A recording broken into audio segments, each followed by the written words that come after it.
Selamat malam sahabat-sahabat Kristus. Tidak terasa kita masuk pada hari yang ke-9 atau hari yang terakhir dalam pekan Prapentakosta sebelum besok kita masuk pada ibadah online, pada ibadah Pentakosta, hari pencurahan Roh Kudus. Dan hari ini seperti biasa liturgi akan dipersiapkan dan itu semua mengalir, dan saya berharap sahabat-sahabat Kristus mengikutinya supaya dapat merasakan hadirat Roh Kudus.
Mari sahabat Kristus, kita membuka dalam doa.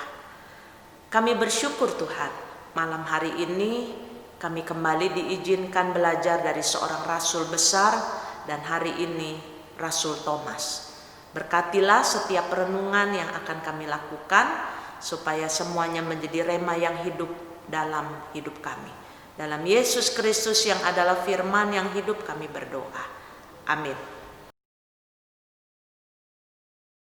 Sahabat-sahabat Kristus, tidak terasa kita sudah masuk pada hari yang ke-9 dalam Prapentakosta, hari yang terakhir sebelum besok kita masuk pada hari raya Pentakosta.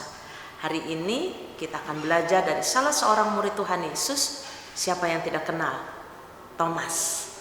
Tema hari ini, sang peragu yang menjadi martir, yang melandaskan pada hikmat duniawi pada hidupnya sebelum dia mengalami pertemuan dengan Kristus. Siapa Thomas? Thomas lahir di Galilea. Dia dikenal sebagai salah seorang dari 12 rasul Tuhan Yesus Kristus. Perihal tempat dan waktu dia dipilih jadi rasul tidak diuraikan dalam kitab Injil. Banyak keterangan tentang pribadinya dapat kita temukan dalam Injil Yohanes.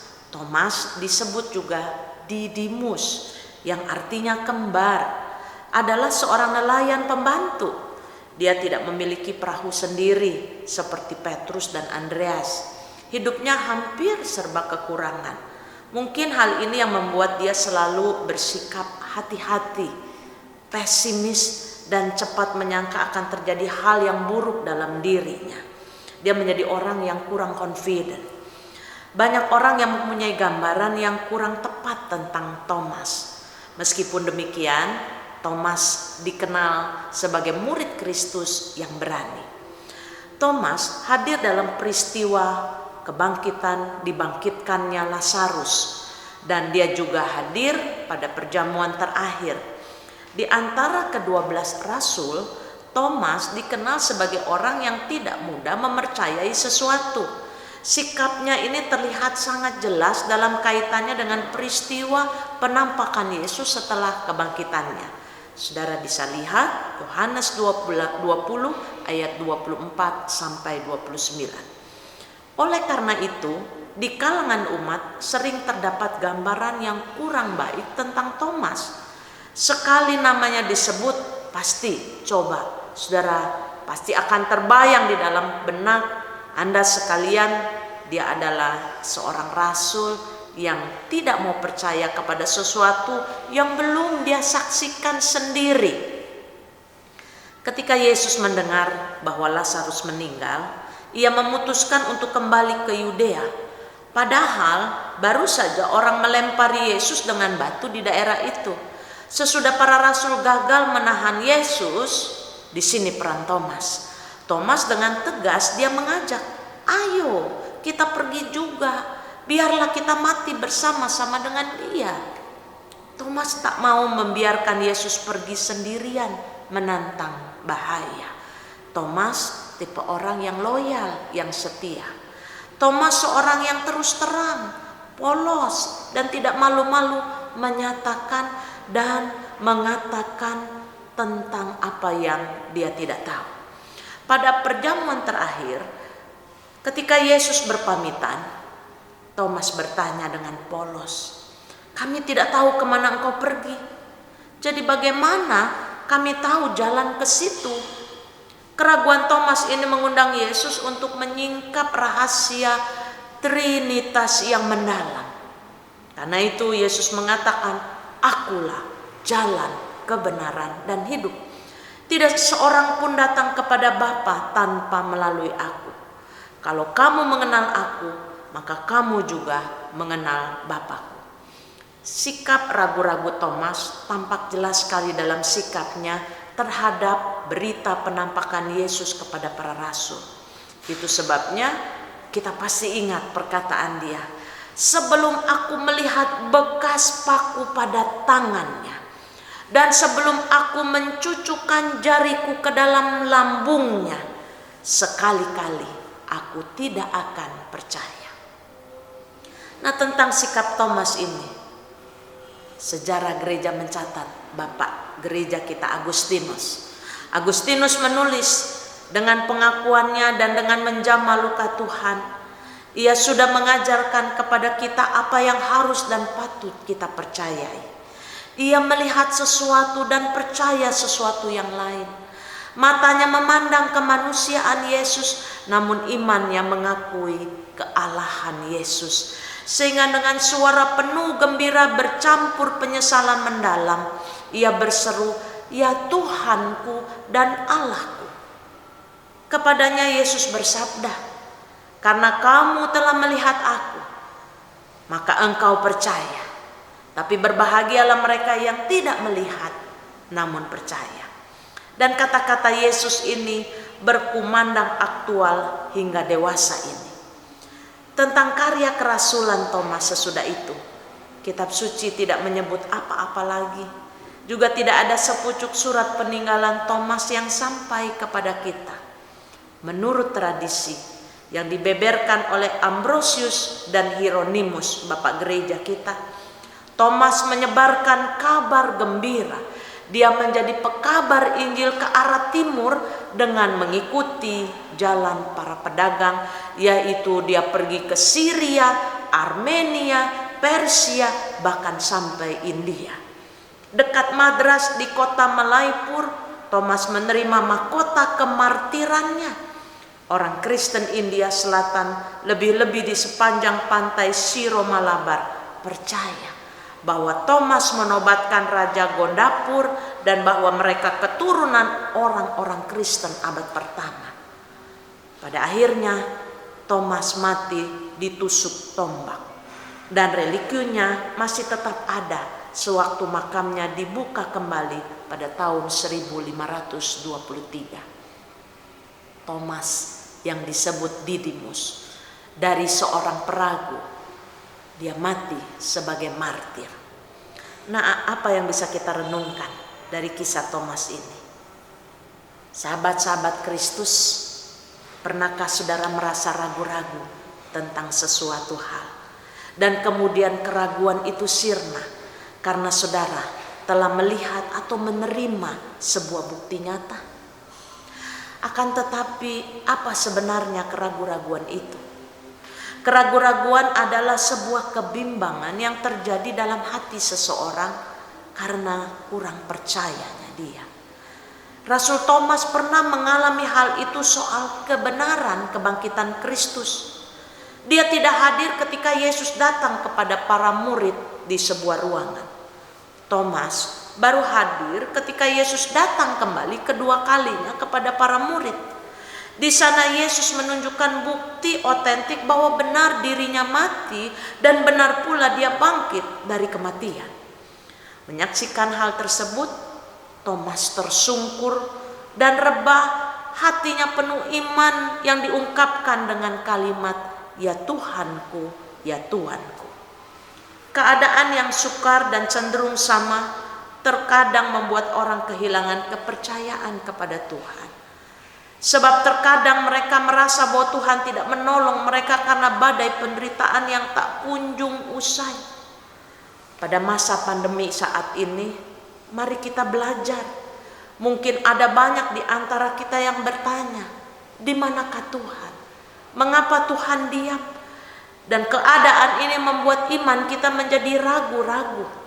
Badai penderitaan yang mendera bertubi-tubi terjadi dalam hidup kita, cenderung membuat kita menggunakan pikiran kita sendiri untuk melihat masalah, menganalisanya, sehingga kita kurang merasakan campur tangan Tuhan yang datang tidak pernah terlambat, dan satu lagi tidak pernah terlalu cepat.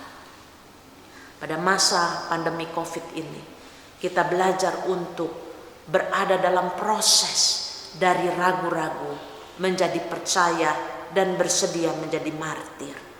Kita percaya bahwa Tuhan pada waktunya akan datang ke rumah kita membawa kabar gembira bahwa Dia selalu menemani kita, hadir menolong kita, asalkan kita percaya. Percayalah bahwa waktu Tuhan adalah waktu yang tepat dan yang terbaik. Nah, saudara-saudara, sahabat-sahabat Kristus, marilah kita merenungkan. Pernahkah dalam hidup Anda merasa ragu-ragu dalam campur tangan Tuhan? Apa sebabnya? Dan bagaimana Anda mengatasinya? Pertanyaan yang kedua yang patut kita renungkan.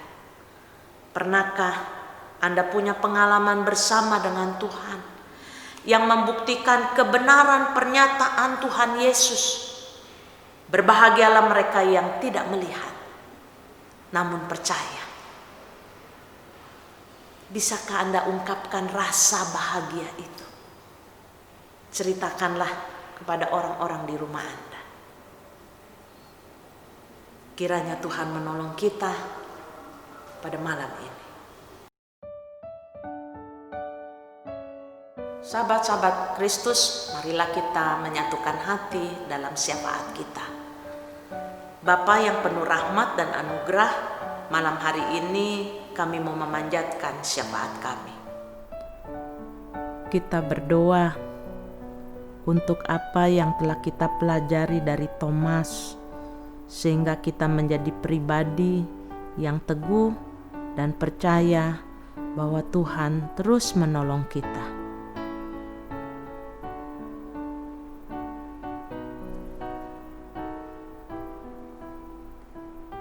Kita berdoa bagi mereka yang sakit, mengalami duka cita, dan memperjuangkan kehidupan ini untuk melanjutkannya, dan kemudian dalam perekonomiannya. Kita berdoa agar semua ini dapat kita lewati di dalam pimpinan Tuhan.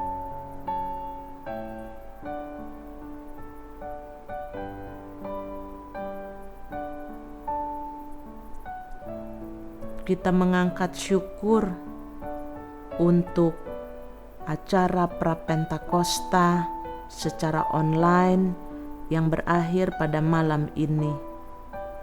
Kita memanjatkan doa kita untuk seluruh gereja yang besok akan merayakan Pentakosta, sehingga semua umat Tuhan dapat berjumpa dengan Tuhan dan menemukan makna baru dari hari Pentakosta di tengah situasi dan kondisi pandemi COVID 2020 ini.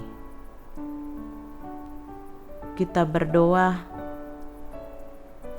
agar dalam hari Pentakosta yang besok akan kita rayakan secara online, kita juga di tengah kondisi yang ada ini tetap mengucap syukur atas pemeliharaan Tuhan dan berkomitmen untuk memberikan yang terbaik di dalam pengucapan syukur tahunan pada hari esok.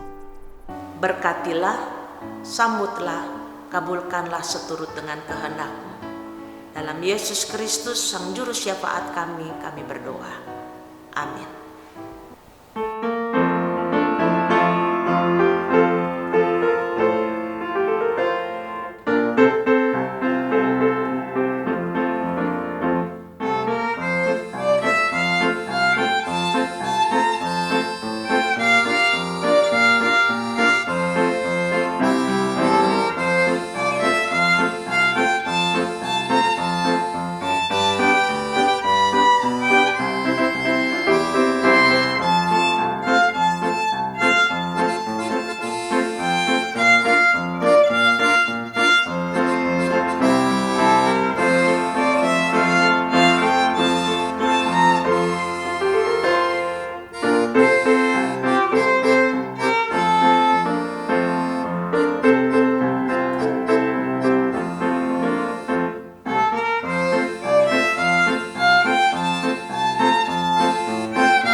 Tanpa terasa kita sudah mengakhiri ibadah Prapentakosta hari ke-9 ini. Mari saudara-saudara kita menyelesaikannya di dalam doa.